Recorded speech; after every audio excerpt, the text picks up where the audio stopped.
안녕하세요. 저는 서울에 사는 김길순이라고 합니다. 올해로 62이 되었죠. 사실 이 글을 쓰면서도 고민을 많이 했습니다. 이야기가 조금 비현실적으로 들릴 수도 있지만 저는 그저 여러분께서 제게 현명한 조언을 해주셨으면 하는 마음뿐입니다. 저는 지금 방 안에 앉아 한 남자의 사진을 바라보고 있습니다. 바로 저의 하나뿐인 외동아들 29살의 민철이죠. 이 사진을 보고 있자니 마음이 복잡해지네요. 이 아이를 키우기 위해 얼마나 많은 시간을 바쳐왔는지, 얼마나 많은 희생을 했는지 떠오릅니다. 그런데 지금 저는 이 아이를 위해 정말 어려운 결정을 내려야 합니다. 그 이유를 지금부터 이야기해 보려 합니다. 일주일 전 아들 민철이가 내게 전화를 걸어왔다. 그날따라 목소리가 한껏 들떠 있었다. 어머니, 드디어 인사드릴 사람이 생겼어요. 정말 좋은 사람이에요. 나는 순간 깜짝 놀라 전화를 꼭 쥐었다. 결혼 얘기는 한 번도 꺼낸 적 없던 녀석이 이렇게 기쁜 목소리로 웬일인가 싶었다. 결혼한다고? 갑자기 무슨 소리니? 갑자기는 아니에요. 저희 만난 지 2달 됐어요. 정말 괜찮은 사람이에요. 어머니도 만나보시면 분명 좋아하실 거예요. 2달, 내 머릿속에서 뭔가 철렁 내려앉는 느낌이 들었다. 2달 만에 결혼을 결심했다니 그 짧은 시간 동안 그 사람을 얼마나 안다고? 나는 민철이가 순진한 아이라는 걸 잘 알고 있다. 어릴 때부터 착하고 남을 의심하는 성격도 아니었다. 그런 성격 탓에 오히려 이용당하는 경우가 많았고 나는 늘 그를 보호해 주려 했다. 하지만 이제는 내가 막을 수 없는 나이가 되었다. 그런 아들이 사랑에 빠져 결혼을 결심했다고 했다. 나는 아들의 말을 믿고 싶었다. 정말 좋은 사람일 수도 있고 내가 괜한 걱정을 하는 걸 수도 있다. 그렇지만 그 여자 뭐 하는 사람이니? 이름은 이혜원이에요. 26살이고 인플루언서예요. 뷰티랑 라이프 스타일 관련 콘텐츠를 만들어요. 인플루언서라 한마디로 인터넷에서 유명한 사람이라는 뜻인가. 나는 가만히 입술을 깨물었다. 직업 자체가 나쁘다는 건 아니다. 하지만 불안한 건 어쩔 수 없었다. 그런데 갑자기 결혼을 결정한 이유는 뭐야? 그냥 만나면서 느꼈어요. 이 사람과 평생 함께하고 싶다고. 어머니도 직접 만나보시면 이해하실 거예요. 혜원 씨는 정말 착하고 따뜻한 사람이에요. 나는 아들의 목소리에서 확신을 느낄 수 있었다. 이 아이는 이미 그녀에게 완전히 마음을 주었구나. 내가 무슨 말을 해도 소용없겠다는 생각이 들었다. 하지만 나는 아들의 행복을 위해서라도 직접 확인해야 했다. 이 여자가 정말 내 아들에게 어울리는 사람인지 아니면 내 아들과 우리 가문의 재산을 노리고 접근한 사람인지 나는 결심했다. 내가 직접 그녀를 만나보기로. 그것도 프랜차이즈 대표가 아닌 평범한 노부인의 모습으로. 내가 직접 보고 듣고 느낀 후에야 이 결혼을 허락할 수 있을 것 같았다. 그날 오후 나는 오래된 친구이자 비서인 지연 씨의 도움을 받아 평범한 모습으로 변장했다. 늘 입던 세련된 정장 대신 헐렁한 바지와 낡은 블라우스를 입었고 머리는 헝클어진 듯 질끈 묶었다. 화장도 지우고 커다란 안경까지 썼더니 거울 속에는 더 이상 프랜차이즈 CEO의 모습이 아닌 평범한 중년 여성이 서 있었다. 정말 못 알아보시겠어요.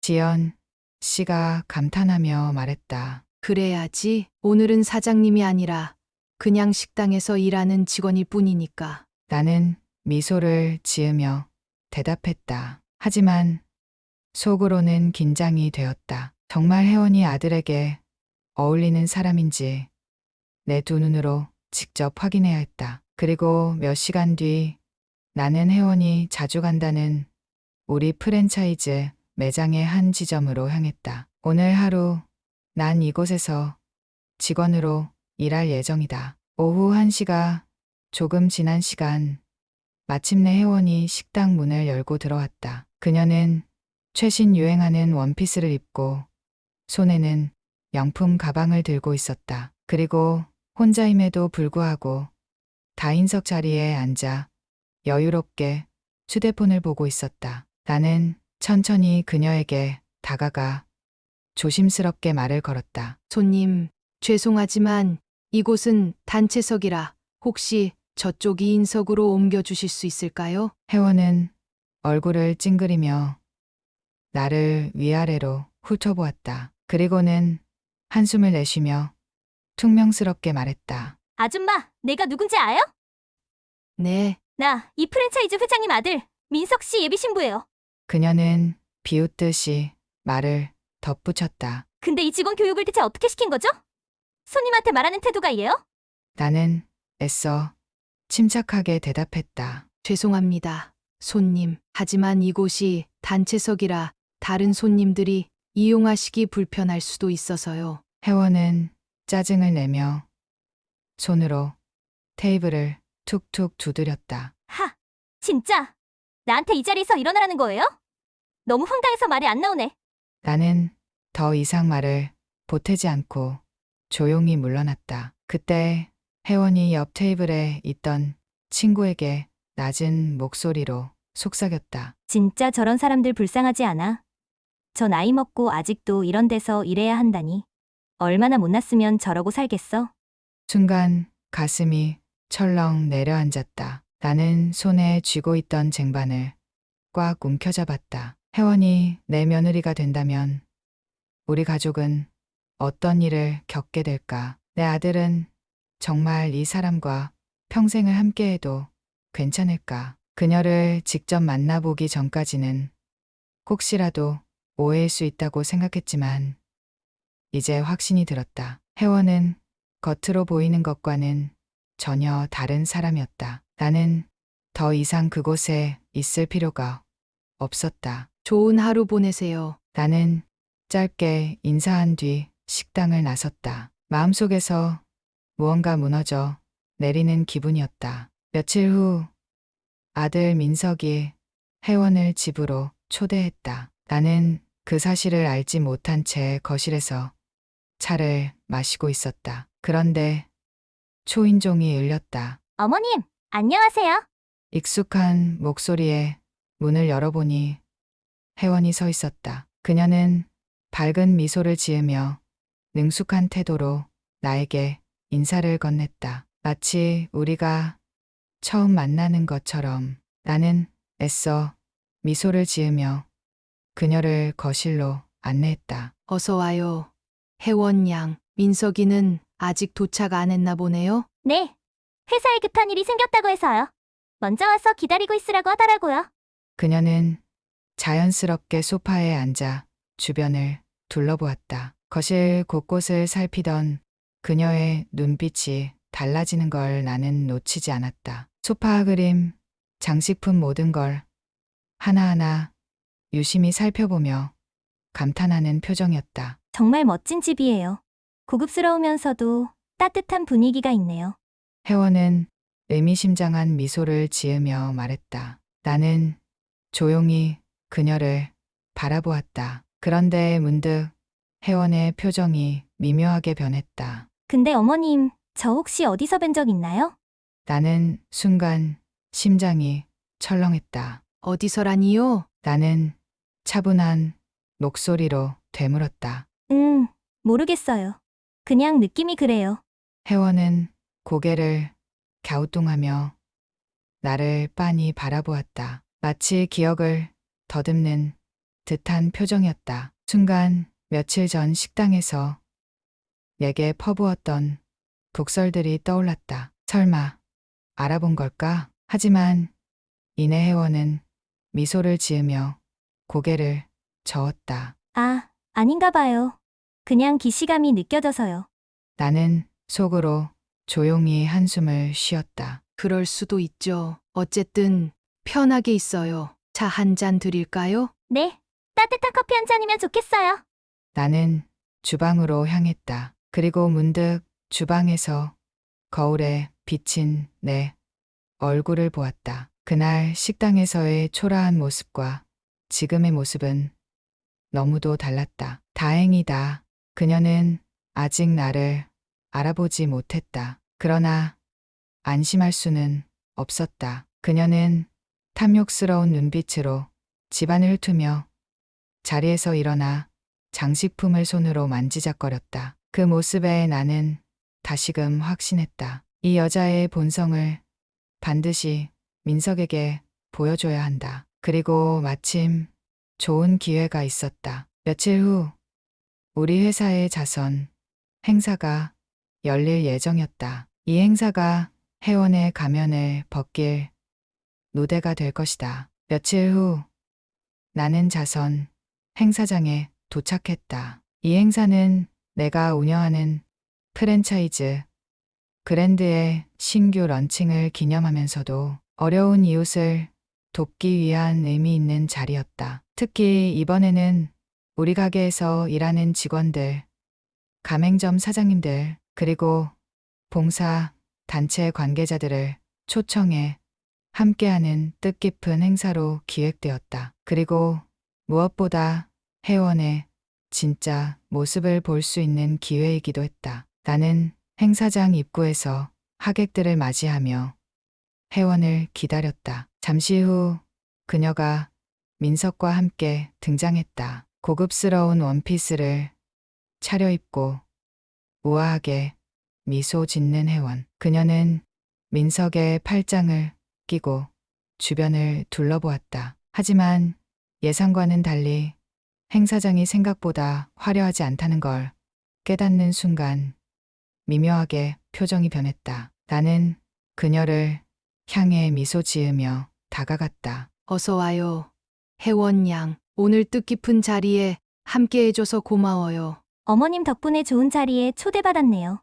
혜원은 애써 상냥한 미소를 지으며 답했다. 나는 일부러 그녀를 공사 단체 관계자들이 있는 곳으로 안내했다. 혜원 양, 이분들이 이번 자선 행사를 도와주시는 분들이에요. 우리 식당과 함께 지역사회에서 도움을 필요로 하는 분들에게 지원을 해주고 있죠. 혜원은 억지 미소를 유지하려 애쓰는 듯 했지만 그녀의 눈빛은 달라져 있었다. 관심 없는 티가 역력했다. 그러던 중 한 중년 여성 봉사자가 다가와 내 손을 잡으며 말했다. 회장님, 이렇게 좋은 자리 만들어주셔서 감사해요. 덕분에 많은 분들이 희망을 갖게 되었어요. 나는 따뜻한 미소로 답했다. 아닙니다. 오히려 제가 더 감사한 거요. 늘 애써주시는 여러분 덕분에 가능한 일이에요. 그러자 봉사자는 혜원에게도 환한 미소를 지으며 말을 걸었다. 혜원 양도 함께 봉사해보는 건 어때요? 오늘도 행사 끝나고 독거노인분들 도시락 나눔 봉사가 있는데 젊은 분들의 참여가 큰 힘이 되거든요. 혜원의 얼굴이 굳어졌다. 아, 그게 혜원은 어색한 웃음을 지으며 뒤로 한 발짝 물러섰다. 제가 요즘 너무 바빠서요.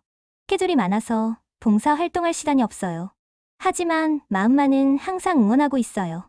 그녀의 말에 봉사자는 다소 아쉬운 표정을 지었다. 그러나 나는 속으로 확신했다. 이 여자는 결코 진심으로 누군가를 돕고 싶어 하는 사람이 아니다. 단지 화려한 자리에서 주목받고 싶을 뿐. 그리고 그 순간 내가 기다리던 기회가 왔다. 나는 일부러 행사장을 가득 메운 사람들 앞에서 마이크를 잡았다. 여러분, 오늘 저희가 준비한 자선 행사의 마지막 순서가 있습니다. 사람들의 시선이 나에게 집중되었다. 저희 브랜드는 앞으로 더 많은 이웃들을 돕기 위해 여러 가지 사회공헌 활동을 계획하고 있습니다. 그리고 이번 기회를 통해 저희 가족 중 한 분이 이 뜻깊은 활동을 직접 이끌어주기로 하셨습니다. 나는 일부러 천천히 말을 이었다. 바로 이혜원 양입니다. 그 순간 혜원의 표정이 굳었다. 그녀는 당황한 기색을 감추지 못하고 나를 바라보았다. 혜원 양은 앞으로 독거노인 지원 사업과 소외계층, 아이들을 위한 교육 지원 프로젝트를 직접 맡아 진행해 주기로 했습니다. 사람들은 박수를 치며 환호했다. 민석은 감동한 표정으로 혜원의 손을 꼭 잡았다. 역시 내 여자친구야. 역시 따뜻한 마음을 가진 사람이라니까. 혜원은 애써 미소를 지으며 떨리는 목소리로 말했다. 어머님 갑작스럽네요. 저는 그런 역할을 맡을 준비가 안 됐는데. 아, 그럴 줄 알고 미리 팀을 꾸려뒀어요. 혜원 양은 그냥 이끌어주기만 하면 돼요. 우리가 모두 도울 테니까요. 혜원은 입술을 깨물었다. 이제 그녀는 도망칠 수도 없고 거절할 수도 없었다. 거절하면 이기적인 사람이라는 이미지를 갖게 될 것이고, 받아들이면 자신이 원하지 않는 활동에 꼼짝없이 끌려다녀야 할 테니까. 나는 그녀가 어떻게 나올지 기다렸다. 그리고 그녀는 결국 억지 미소를 지으며 고개를 끄덕였다. 네, 저에게 그런 기회를 주셔서 감사합니다. 최선을 다할게요. 하지만 나는 알고 있었다. 이 여자가 절대 봉사 활동을 성실히 할 사람이 아니라는 것을. 이제 그녀의 가면이 조금씩 벗겨지고 있었다. 그리고 나는 다음 계획을 실행할 준비를 하고 있었다. 혜원의 진짜 모습을 민석이 직접 보게 만들기 위해. 행사가 끝난 후 나는 비서 지선을 불러 조용히 지시했다. 혜원의 과거를 더 조사해봐. 특히 재정 상황과 인간관계 쪽으로. 지선은 고개를 끄덕였다. 알겠습니다, 회장님. 이미 몇 가지 의심스러운 점이 발견됐습니다. 추가로 더 조사해보겠습니다.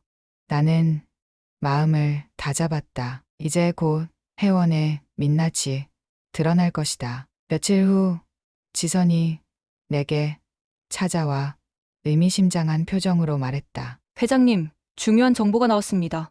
나는 서류를 넘겨받았다. 거기엔 혜원의 금융 기록과 연락했던 사람들의 목록이 정리되어 있었다. 그 중에서 가장 눈에 띄는 이름이 하나 있었다. 박찬호. 나는 순간 손을 멈췄다. 그 이름은 너무도 익숙했다. 이 사람이 누구지? 나는 애써 담담한 척 물었다. 지선은 눈치를 살피며 조심스럽게 답했다. 혜원의 아버지입니다.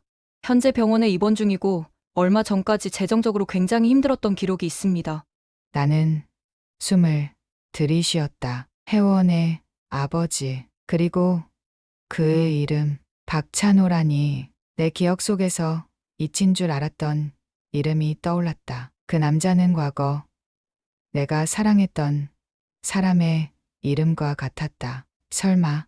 나는 손을 가볍게 떨며 조용히 속삭였다. 병원 위치를 알아봐. 직접 가보겠어. 그날 저녁 나는 병원에 도착했다. 조용한 병실 문 앞에 서서 심호흡을 했다. 나는 손을 들어 문을 두드렸다. 실례합니다. 그 순간 침대에 누워있던 남자가 천천히 고개를 돌렸다. 그리고 나는 숨을 멈췄다. 당신은? 그는 나를 보며 힘겹게 미소 지었다. 오랜만이네요. 내 가슴이 요동쳤다. 눈앞에 있는 남자는 내가 젊은 시절 사랑했던, 그리고 떠나보냈던 바로 그 사람이었다. 혜원의 아버지 박찬호. 나는 가까스로 정신을 차리고 그에게 다가갔다. 어떻게 된 거예요? 찬호는 힘겹게 웃었다. 오래전 이야기죠. 당신이 떠난 뒤, 아니, 내가 떠난 뒤라고 해야겠군요. 나는 혼자 남아 딸을 키웠어요. 하지만 결국 이렇게 누워버렸네요. 나는 할 말을 잃었다. 그렇다면 혜원은 내가 잃어버린, 아니 빼앗긴 내 딸? 머릿속이 복잡해졌다. 이게 대체 어떻게 된 일인가? 찬호는 내 표정을 읽고는 힘겹게 속삭였다. 우리 아이들 서로의 존재를 알고 있나요? 나는 침묵했다. 그러자 찬호는 눈을 감았다. 이제야 알겠네요. 혜원이 많이 잘못한 거죠? 나는 눈을 질끈 감았다. 지금껏 혜원을 경계하고 그녀의 본 모습을 밝히기 위해 노력했지만 그녀는 몰랐을 것이다. 내가 그녀의 친어머니라는 사실을. 그 순간 병실 문이 벌컥 열렸다. 아빠, 혜원이 병실로 뛰어들어왔다. 하지만 그녀는 나를 보자마자 움직임을 멈췄다. 왜 여기 계세요? 나는 아무 말도 할 수 없었다. 혜원의 눈빛이 흔들렸다. 그녀도 무언가 이상함을 느낀 듯했다. 그때 찬호가 힘겹게 혜원을 바라보며 말했다. 혜원아, 엄마야. 혜원의 표정이 순식간에 굳었다. 뭐라고요? 그녀의 목소리는 떨렸다. 무슨 농담이에요? 엄마는 돌아가셨다고 했잖아요. 나는 그 말을 듣고 충격을 받았다. 혜원은 자신의 어머니가 죽었다고 알고 있었다. 찬호는 힘겹게 속삭였다. 혜원아, 미안하다. 난 너를 지키려고. 하지만 혜원의 표정은 경악과 혼란으로 뒤섞였다. 거짓말! 그녀는 한 걸음 뒤로 물러섰다. 어떻게 이럴 수 있어요? 혜원의 눈에는 혼란과 분노가 가득했다. 그녀는 나를 향해 떨리는 목소리로 말했다. 당신이 내 엄마라고요?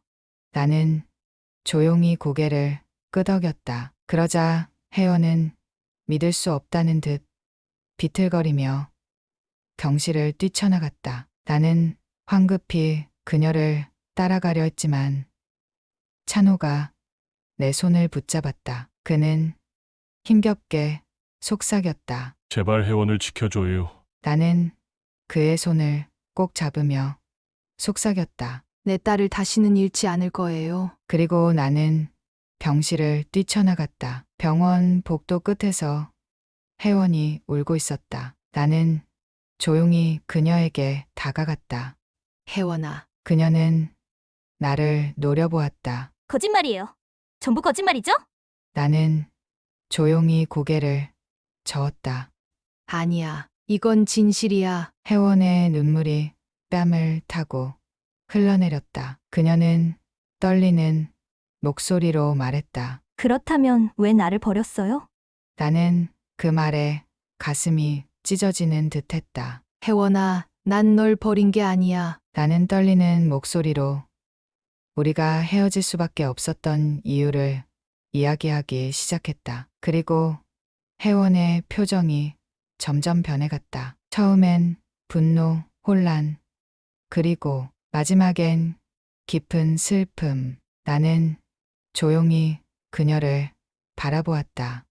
혜원아, 넌 내 딸이야. 혜원은 눈물을 흘리며 나를 바라보았다. 이제 우리는 서로를 다시 마주하게 되었다. 하지만 이 관계를 회복할 수 있을까? 나는 혜원의 대답을 기다리며 그녀의 눈을 깊이 들여다보았다. 민철과 혜원은 서로를 마주보며 아무 말도 하지 못했다. 두 사람 모두 이 상황을 쉽게 받아들이기 어려웠다. 분명 서로에게 특별한 감정을 느끼고 있었지만 이제 그 감정이 허락될 수 없는 사랑임을 알게 되었다. 민철이 조용히 입을 열었다. 이제 우린 가족이구나. 혜원은 눈을 감았다가 떴다. 민철의 말이 너무나 당연한 사실이었지만 쉽게 받아들일 수가 없었다. 그동안 민철을 향해 품었던 감정이 단순한 사랑이 아니라 처음 느껴본 따뜻한 유대감이었음을 이제야 깨달았다. 하지만 그렇다고 해서 금방 정리할 수 있는 감정도 아니었다. 우린 당분간 좀 떨어져 있는 게 좋을 것 같아.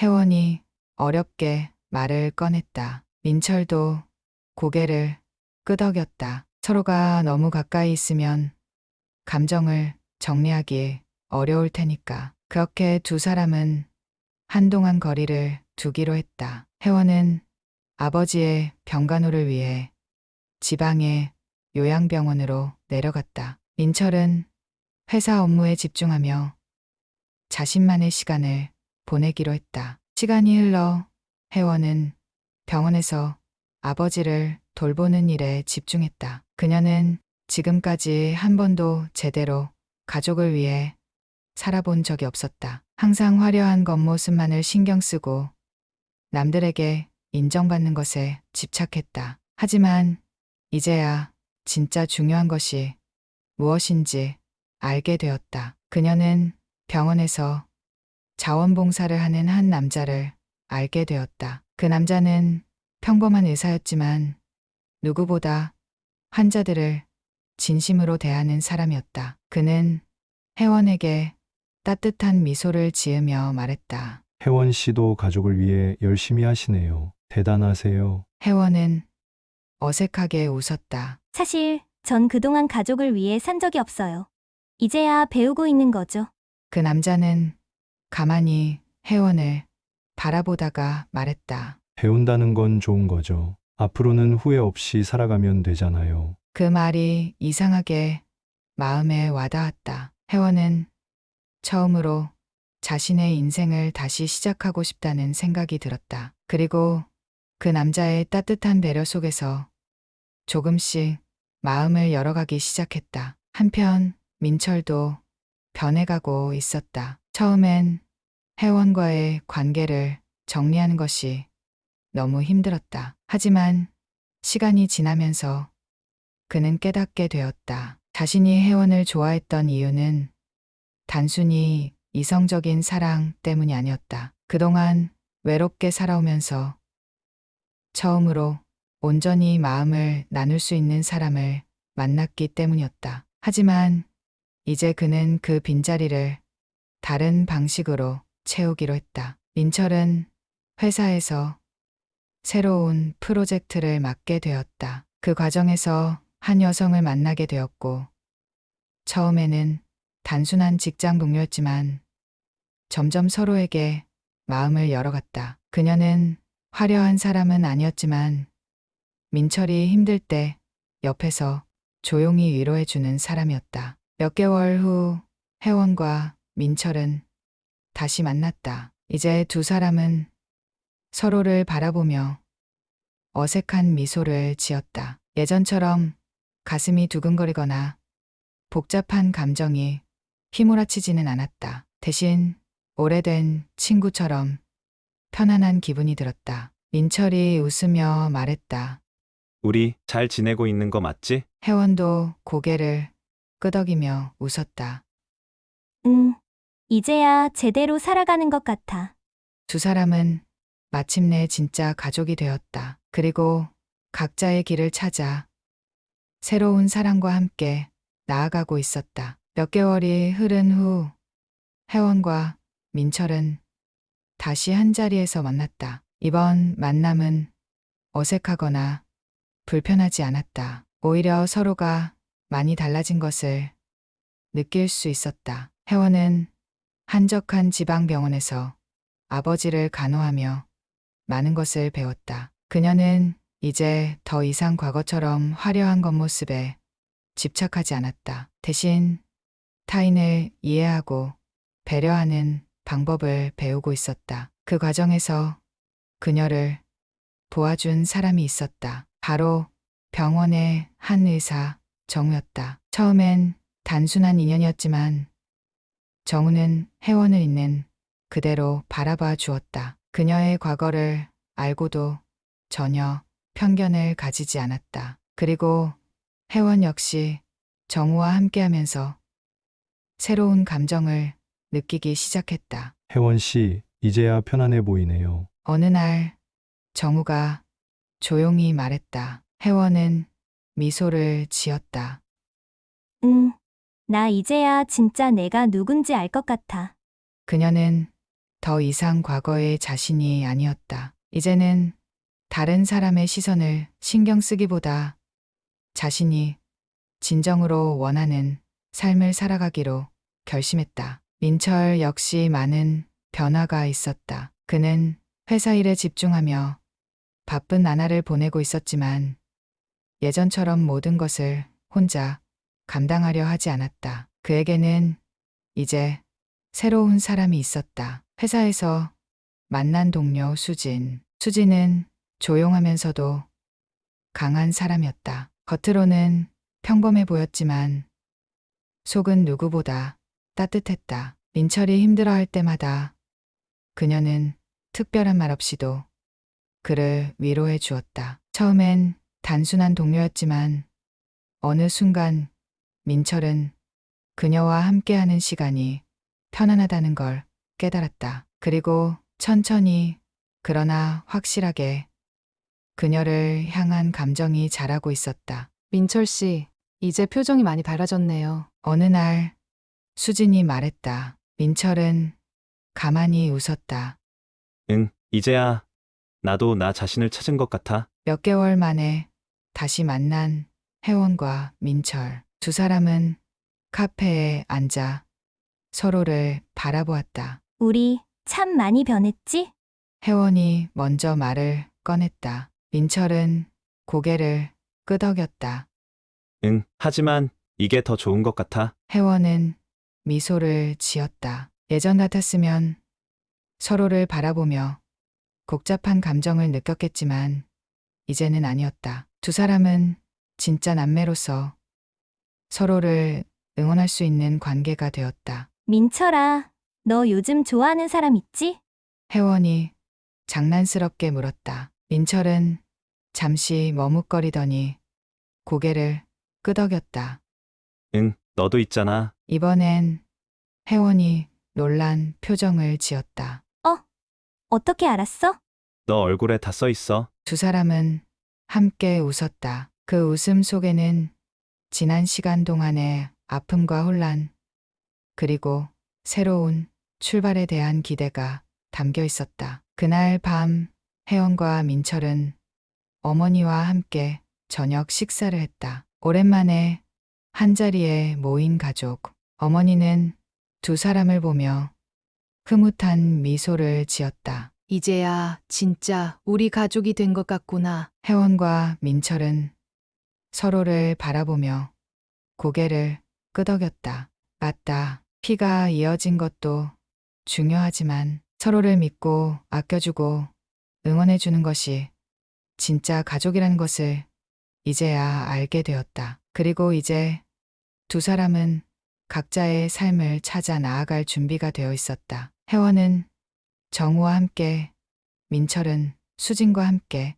이제는 서로에게 기대기보다 각자의 행복을 찾으며 살아가기로 했다. 이제 그들의 이야기는 끝이 아니라 새로운 시작을 맞이하려 하고 있었다. 이 이야기는 단순한 사랑 이야기가 아니다. 가족이란 무엇인지, 진정한 관계란 무엇인지 고민하게 만드는 이야기다. 때로는 상처를 주고받기도 하고, 때로는 예상치 못한 진실에 혼란스러울 때도 있지만, 결국 중요한 것은 서로를 있는 그대로 받아들이고 함께 나아가는 것이다. 그리고 혜원과 민철은 그렇게 성장하며 새로운 삶을 찾아갔다. 이제 이야기는 끝났습니다. 하지만 혜원과 민철의 삶은 앞으로도 계속될 것입니다. 그들이 각자의 길을 걸으며 더 성숙한 어른으로,